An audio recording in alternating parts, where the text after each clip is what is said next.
En las gélidas aguas noruegas, un gigante de acero desafiaba al mundo.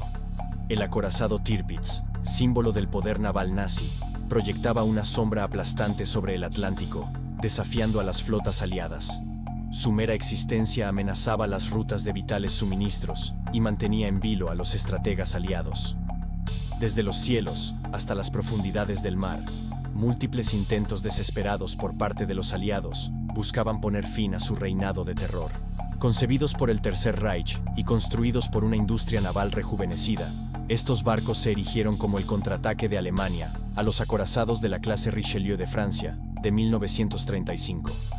Los buques franceses, a su vez, habían surgido como respuesta a los buques italianos de la clase Littorio, diseñados para desafiar la dominación naval del Reino Unido. Así, la feroz carrera naval en Europa allanó el camino para un nuevo tipo de superacorazado alemán, uno que se convertiría en un dolor de cabeza implacable para Francia y Gran Bretaña. A medida que las flotas de Europa crecían más grandes e increíblemente más poderosas, la perspectiva de una guerra más destructiva y brutal que la Gran Guerra llevó a las naciones a intentar detener la carrera mediante la introducción del Tratado Naval de Washington de 1922. Este acuerdo buscaba limitar el tonelaje de los buques de guerra. Aunque inicialmente obligó a Bismarck y Tirpitz a un límite de 35.000 toneladas, los límites del tratado resultaron flexibles, a menudo extendiéndose para acomodar los intereses de las grandes potencias. Un caso en punto. Después de la salida del Tratado de Japón en 1937, el límite de tonelaje se expandió a 45.000 toneladas, impulsando a las naciones, incluida Alemania, a fortalecer sus arsenales navales. Pero el plan de Hitler de dominar los mares alrededor de Europa no se detuvo en la construcción de acorazados más grandes. Se necesitaba una nueva doctrina.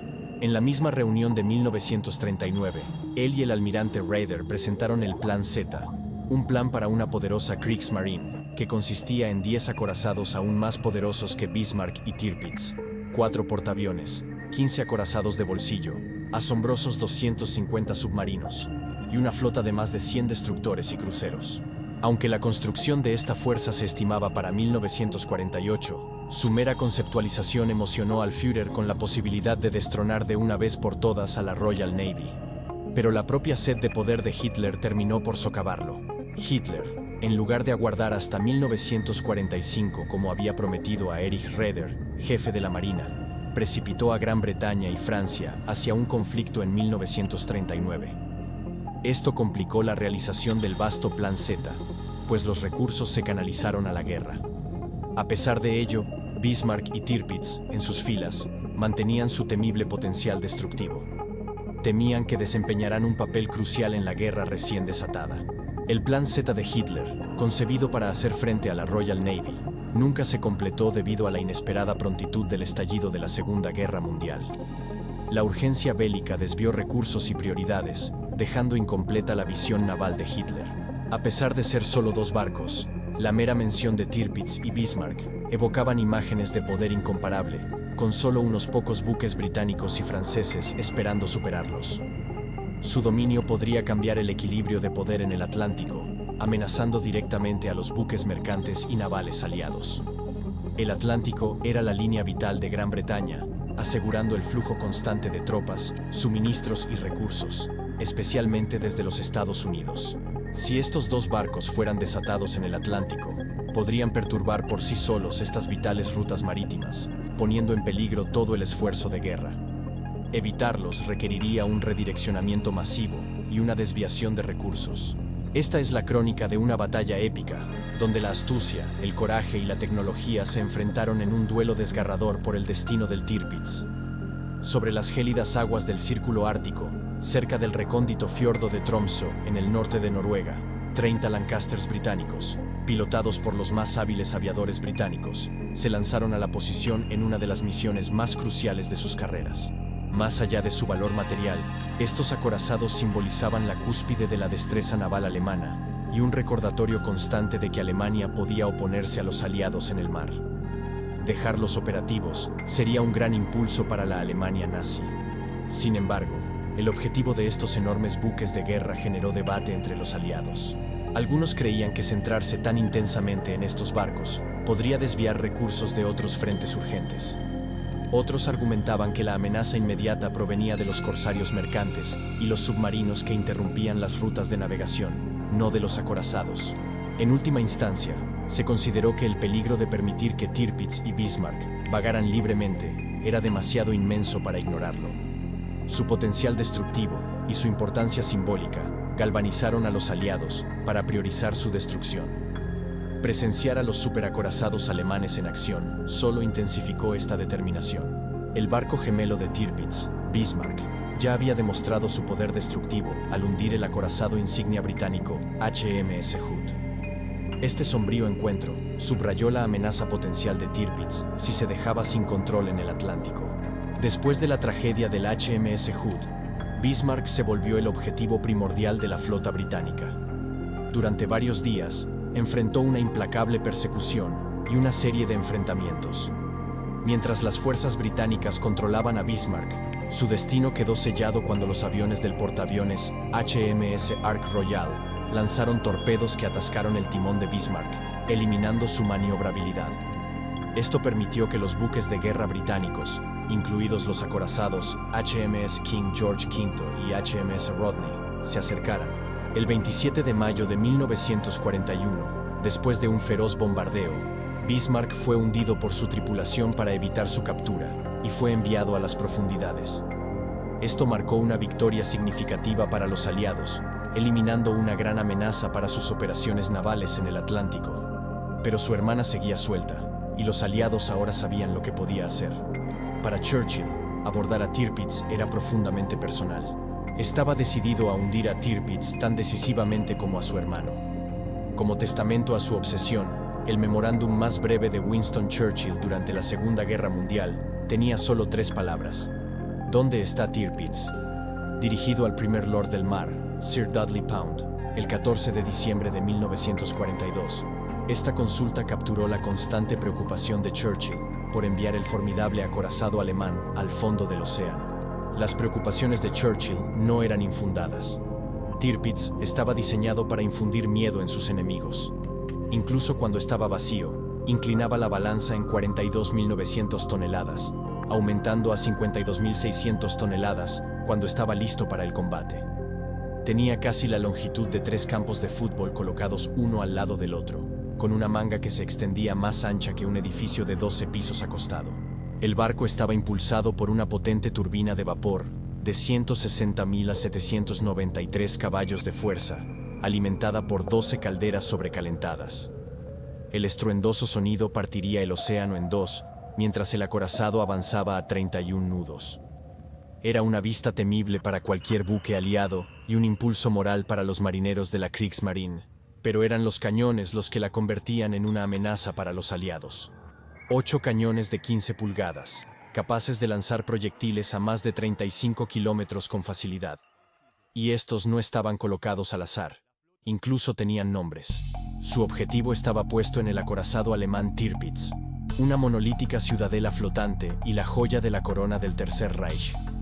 Reconocido como una potencia marítima en toda Europa, Hitler lo alabó como el orgullo de la marina alemana, mientras que Winston Churchill lo apodó ominosamente la bestia. Anthony y Bruno vigilaban con determinación el frente, mientras que César y Dora mantenían una sólida posición en la retaguardia.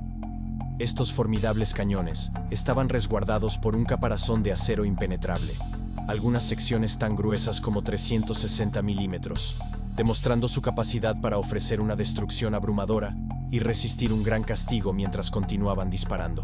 Además de su poder principal, sus armamentos secundarios eran igualmente impresionantes, con cañones de 5.9 pulgadas y aún más de 4.1 pulgadas, protegiendo sus flancos estratégicos. Si los aviones enemigos se atrevían a acercarse, se encontrarían con un enjambre de cañones antiaéreos dispuestos a neutralizar cualquier amenaza. Inicialmente, contaban con 28 cañones antiaéreos, pero a medida que quedaba claro que la RAF lanzaría todo su poder contra el acorazado, se reforzaron con una escalofriante cantidad de 58 piezas. Pero eso no era todo lo que Tirpitz guardaba bajo su imponente figura. El acorazado llevaba consigo una sorpresa mortal: el hidroavión Arado AR-196. Estas ágiles máquinas voladoras se convertían en los ojos y las garras de Tirpitz contra los submarinos acechantes. Equipados con modificaciones finales, estos aviones llevaban lanzadores de torpedos, listos para desencadenar ataques submarinos devastadores en un abrir y cerrar de ojos. Para asegurar su supervivencia en el campo de batalla, el acorazado contaba con un grueso cinturón de acero de 320 milímetros, protegiéndolo de los mortales proyectiles enemigos, y coronado por dos cubiertas blindadas, que se alzaban como imponentes muros de fortaleza. Tirpitz era una fuerza imparable en los mares, una amalgama de ingeniería y poderío militar que infundía temor en el corazón de sus enemigos. Su imponente presencia, acompañada por su formidable arsenal y su capacidad para resistir incluso los ataques más feroces, la convertían en una verdadera pesadilla flotante. Los aliados sabían que enfrentarse a Tirpitz significaba desafiar a la muerte misma, pero estaban decididos a poner fin a su reinado de terror y asegurar la victoria en el horizonte. El navío se encontraba en la cúspide de los acorazados, pero eso no lo hacía invulnerable, especialmente ante ataques organizados y combinados, y eso era precisamente lo que los británicos tenían en mente. El Tirpitz fue cazado desde el principio, incluso antes de que pudiera desplegar todo su poderío. Los británicos intentaron hundirlo antes de que pudiera completar sus pruebas en el mar. Tras la pérdida de su barco gemelo, el Bismarck, Tirpitz fue relegado a las aguas estratégicas de Noruega. Se convirtió en una fortaleza flotante anclada, siempre vigilante, resguardada por la tierra y tripulada por más de 2.000 personas dedicadas a su protección. Sin embargo, los británicos tenían un as bajo la manga: los secretos descifrados de la máquina Enigma. Conocían cada uno de sus movimientos, mientras los alemanes permanecían en la oscuridad respecto a esta vulnerabilidad. Por lo tanto, los británicos estaban listos cuando Tirpitz rugió hacia la acción a principios de 1942. Desde su primera misión de combate, se convirtió en el objetivo de una implacable persecución y caza sin piedad. Si bien era el acorazado más imponente, también se convirtió en el blanco más destacado de los aliados. A pesar de los primeros esfuerzos por sabotearla, el peso total de los esfuerzos aliados se abatió sobre Tirpitz una vez que su amenaza se hizo evidente. El evento que desencadenó esto fue la catástrofe del 2 de julio de 1942. Apenas se había secado la pintura en las cubiertas de Tirpitz cuando acechaba en las aguas del norte de Noruega, junto a una imponente flota de guerra alemana, preparándose para emboscar al convoy aliado PQ-17 en su ruta hacia la URSS. Para Churchill, este coloso no era solo un barco, sino una amenaza suprema para el corazón de los aliados. La amenaza alemana tenía la tarea de custodiar el Báltico y evitar que llegaran suministros a los soviéticos, manteniendo a los aliados divididos. Su continua existencia llevó a Churchill a arriesgar a los aviadores más selectos de su nación en un intento por neutralizarlo, incluso cuando se ocultaba en las aguas del Círculo Ártico. Sin embargo, el Tirpitz no iba a ser un objetivo fácil. Aunque Tirpitz no se enfrentó directamente al convoy, su mera presencia fue suficiente para sembrar el terror entre las fuerzas aliadas. Al enterarse de que el temible acorazado estaba en la zona, el mando aliado ordenó dispersar el convoy, sin darse cuenta de que eso los convertía en presas fáciles. Las unidades aéreas y navales alemanas no desaprovecharon la oportunidad y aniquilaron 24 barcos aliados. La sola idea de Tirpitz había arruinado la operación aliada. La masacre del convoy PQ-17 fue un sombrío recordatorio de la urgencia de neutralizar a Tirpitz. Los bombardeos aéreos anteriores de la RAF habían sido infructuosos. Estaba claro que se necesitaban nuevas tácticas. El almirantazgo teorizó que la clave podría residir en llevar a cabo un asalto encubierto a corta distancia contra el acorazado anclado. Así nació la Operación Título. Fue una misión audaz, por decirlo menos. Utilizando torpedos humanos tripulados por dos hombres, conocidos como carros, el plan era acercarse sigilosamente a Tirpitz y adjuntar explosivos a su casco. Llegó la hora en la noche del 31 de octubre de 1942. 6 comandos, los mejores de los mejores, se prepararon para lo que sabían que podría ser un viaje sin retorno. Bajo el manto de la noche, un submarino se aproximó a las costas noruegas, pasando desapercibido por los centinelas alemanes. Los hombres y sus carros fueron desplegados en las aguas heladas y emprendieron su viaje hacia Tirpitz, navegando en completa oscuridad. Sin embargo, el impredecible Mar del Norte presentó sus propios desafíos. las poderosas corrientes lucharon contra los carros, desviándose de su rumbo. 2 carros se perdieron en las corrientes oceánicas, obligando a sus operadores a retirarse. Los demás continuaron presionando, pero el mar era implacable. Golpeados por las corrientes y con problemas en el equipo, se volvió imposible sujetar los explosivos a Tirpitz. Cuando los primeros rayos de luz del amanecer atravesaron el horizonte, la sombría realidad se hizo evidente. La misión había fracasado. Agotados y descorazonados, los comandos restantes abandonaron sus carros y nadaron agotadoramente de regreso al submarino. A pesar de sus valientes esfuerzos, Tirpitz permaneció intacto. Su amenaza era mayor que nunca. Ante el triste fracaso de la Operación Título, el liderazgo de los comandos británicos se mantuvo firme en su creencia de que una operación encubierta era la única manera de derrotar al coloso acorazado. Estaban convencidos de que el colapso de la misión no se debía a un defecto en la estrategia, sino a factores externos difíciles de controlar. En septiembre de 1943, comenzó la Operación Fuente, un intento renovado de incapacitar a Tirpitz mediante una operación de comandos. Esta vez, los agentes británicos se lanzaron al mar con 6 submarinos enanos de la clase X, cada uno cargado con explosivos conocidos como cargas laterales, diseñados para incapacitar al icónico acorazado y otros buques alemanes prominentes en Noruega. Después de soportar más de 30 ataques a gran escala de los aliados, seguía vivo, ganándose el título de un acorazado inexpugnable. Sin embargo, el 12 de noviembre de 1944, el brillo de la luna en el fiordo de Tromsø fue eclipsado por los bombarderos Lancaster británicos. El zumbido distante se convirtió en un estruendo ensordecedor para los alemanes a bordo del Tirpitz y a lo largo de la costa, mientras se apresuraban a sus baterías antiaéreas. El desafío era monumental.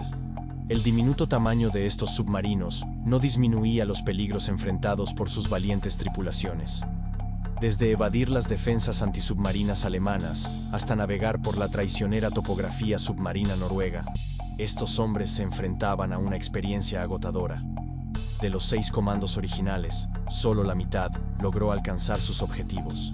Sin embargo, fueron los submarinos X6 y X7 los que escribirían su nombre en la historia, cuando el infiltrador logró colocar exitosamente explosivos en el casco exterior de Tirpitz.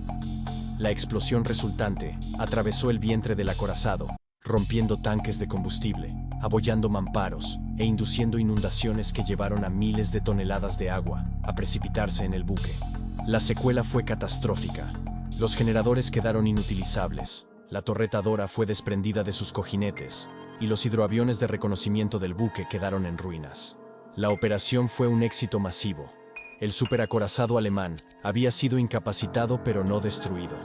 Sin embargo, los extensos daños significaron que Tirpitz estaría fuera de la guerra durante varios meses, al menos. Pero hubo un alto precio que pagar. El destino del submarino X5 sigue envuelto en misterio. El submarino X6, después de llevar a cabo su parte de la misión, se vio obligado a emerger, lo que resultó en la captura de su tripulación. Lo mismo ocurrió con el submarino X7. La buena noticia fue que el aura de invencibilidad de Tirpitz había sido destrozada, preparando el escenario para operaciones aún más audaces y explosivas para eliminarla por completo. En abril de 1944, mientras evaluaban sus esfuerzos previos fallidos para hundir a Tirpitz, los aliados cambiaron decisivamente sus tácticas con la Operación Tungsteno. Atacar desde abajo, desde las olas, no había funcionado. Ahora, atacarían desde el cielo. Desde las cubiertas de los portaaviones de la flota, oleadas de aviones desataron el caos en Tirpitz, estacionado en el frío mordaz de Kafjord, Noruega. El ataque fue caótico e intenso pero no decisivo. El asalto dejó al buque marcado y herido. Su superestructura mostraba evidencia clara del brutal ataque. Sin embargo, Tirpitz se negaba a ser derrotado. Los meses siguientes vieron a los aliados persistir con una determinación inquebrantable. La Operación Mascot fue seguida rápidamente por los implacables golpes de martillo de las operaciones Goodwood. La orden era inequívoca: dejar a Tirpitz sin poder. Si no puede ser destruido, mantenerlo acorralado e inútil para los alemanes. Pero las fuerzas alemanas no estaban dispuestas a dejar que su símbolo de dominio naval fuera destruido. Utilizando pantallas de humo engañosas, incesantes barreras de fuego antiaéreo y la traicionera naturaleza de las aguas noruegas, para crear una fortaleza alrededor del acorazado que no era fácil de penetrar. Los alemanes igualaron la agresión de los aliados, libra por libra en cada turno. La RAF lo intentó una y otra vez, pero cada vez lograban decenas de impactos devastadores, pero luchaban por asestar el golpe mortal. Mientras ocupaban sus posiciones, los cielos se encendieron en una tempestad de fuego antiaéreo y furia explosiva. En medio de ese torbellino, el Tirpitz enfrentó una fuerza como nunca antes había visto. Los cascos de los Lancasters estaban cargados con bombas sísmicas de 12.000 libras llamadas Tallboys, una nueva arma con un poder terrible. Si no podían hundir el Tirpitz, nada lo haría. Su munición parecía carecer del poder necesario para atravesar las defensas del titán naval. Septiembre trajo un nuevo y poderoso arma para los aliados, que podría ser el clavo final en el ataúd de Tirpitz. La operación para Vane utilizaría la bomba Tallboy, la aterradora obra maestra de Barnes Wallis. Este monstruoso dispositivo de 12.000 libras era más que una simple explosión. Estaba diseñado para una penetración profunda, para perforar el corazón mismo de sus objetivos. Llamada una bomba de terremoto, sus capacidades eran incomparables. Estaba diseñado para sumergirse profundamente, destrozando las robustas defensas y cubiertas blindadas de los buques de guerra como Tirpitz. La explosión resultante y la onda de choque, incluso sin un impacto directo, podían infligir daños estructurales catastróficos. El 15 de septiembre, en un audaz ataque desde Yagodnik, Rusia, 23 Lancasters, armados con Tallboys, asaltaron los cielos noruegos. A pesar de enfrentarse a defensas intimidantes y un clima brutal, una bomba logró su propósito mortal. Atravesó Tirpitz, detonó debajo y desató un torbellino infernal desde dentro. La secuela fue un caos total. Mientras su tripulación luchaba por mantenerla a flote, el gigantesco acorazado resultó gravemente dañado, con su velocidad y maniobrabilidad obstaculizadas.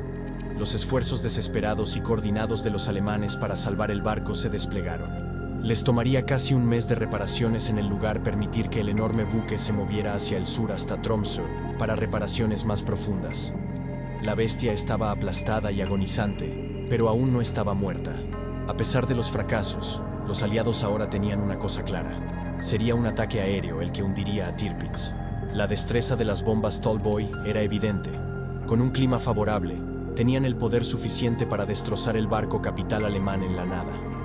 Anidado profundamente en el abrazo protector del fiordo de Tromsø, los alemanes esperaban poder mantener el buque de guerra lo suficientemente lejos de la vigilancia de la RAF, el tiempo suficiente para devolverlo a su antigua gloria.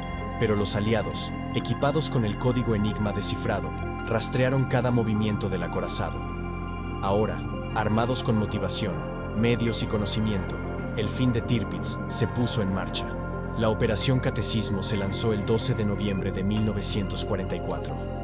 30 Lancasters, bajo el liderazgo de los comandantes de ala J.B. Willey y L.A. Williams, atravesaron los cielos desde Escocia. Maniobrando con precisión, evitaron la detección por radar hasta que la bestia que cazaban entró en vista. Entonces, en un rápido y palpitante descenso, los bombarderos se lanzaron, tomando desprevenidos a los alemanes. Frenéticos, los marineros de la Kriegsmarine se apresuraron a solicitar apoyo aéreo desde la base de la Luftwaffe en Bardufoss. Pero la suerte no estaba de su lado. Después de que Hitler tomara las riendas del poder a principios de la década de 1930, hizo más que simplemente avanzar en el rearme de Alemania. Siguió adelante con su visión de restaurar todas las ramas militares, especialmente la marina, a su antigua gloria. Este sueño se materializó el 1 de abril de 1939, con el reluciente acorazado de batalla Scharnhorst, anclado en la bahía de Jade en Wilhelmshaven. El Führer presentó con orgullo al jefe de la Kriegsmarine, Erich Raeder, a una asamblea de altos funcionarios militares. No hubo respuestas de la Luftwaffe, y ningún piloto alemán volaría ese día. Podía estar herida y debilitada, pero Tirpitz no iba a caer sin luchar. Sus cañones antiaéreos rugieron, apoyados por artillería terrestre, tratando de derribar a los Lancasters del cielo. El flak iluminó el horizonte, una danza mortal mientras el ataque llegaba a su clímax.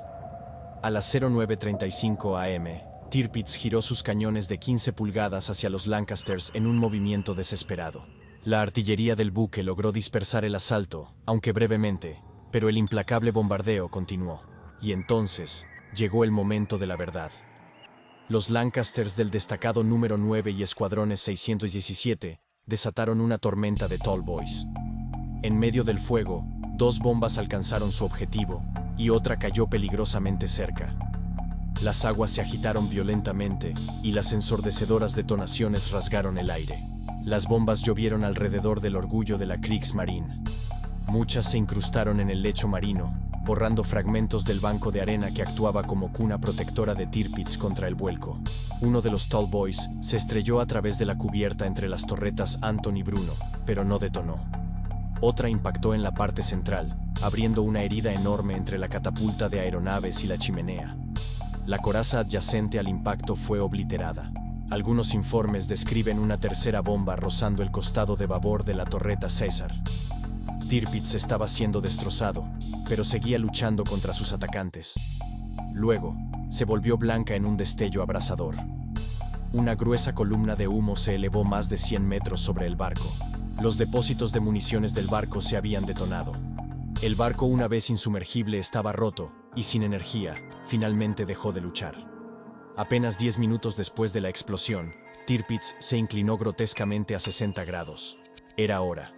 Los hombres empezaron a salir, tratando de huir del gigante herido mientras sucumbía a las aguas. La escena fue brutal. Alrededor de 100 marineros nadando hacia la orilla quedaron atrapados en la explosión incendiaria de una de las torretas de Tirpitz. De la tripulación original de 1.200 almas, solo 82 sobrevivieron al hundimiento del barco, gracias a una unidad de rescate de último minuto que abrió camino a través del casco, sacándolos de una tumba acuática. En medio de la ceremonia pomposa, Hitler reveló y supervisó el lanzamiento de la nueva joya de la corona de la Marina alemana, el acorazado Tirpitz, hermana del poderoso Bismarck, que había sido lanzado solo unos meses antes. Con una ligera ventaja de tamaño sobre su hermana mayor, el Tirpitz se convirtió instantáneamente en el acorazado más grande y poderoso de toda Europa. Los dedos acusadores apuntaban directamente a la Luftwaffe. Su defensa abismal de Tirpitz provocó ira. El mayor Heinrich Erler del tercer Jagdgeschwader 5 se convirtió en el chivo expiatorio, acusado de ignorar las súplicas de la Kriegsmarine por apoyo aéreo. Su juicio en Oslo estuvo marcado por susurros escalofriantes de ejecución. Sin embargo, fue condenado a 3 años de cárcel y 1 mes lo vio libre, aunque degradado y enviado a un escuadrón Me-262 en Alemania. Investigaciones posteriores destacarían una trágica falta de comunicación entre la Kriegsmarine y la Luftwaffe, sellando el destino de Tirpitz ese día. Los restos esqueléticos de Tirpitz prevalecieron en el lugar durante años después de la guerra, hasta que los esfuerzos de recuperación germano-noruegos rescataron la mayor parte de los restos de 1948 a 1957. El legado del acorazado Tirpitz ofrece una exploración profunda de las complejidades de la guerra psicológica y la importancia estratégica durante la Segunda Guerra Mundial. Para los alemanes, Tirpitz era un emblema de una destreza naval incomparable, una ciudadela flotante que ponía en peligro la supremacía marítima de los aliados. Mientras que, en retrospectiva, el barco participó en combates directos limitados.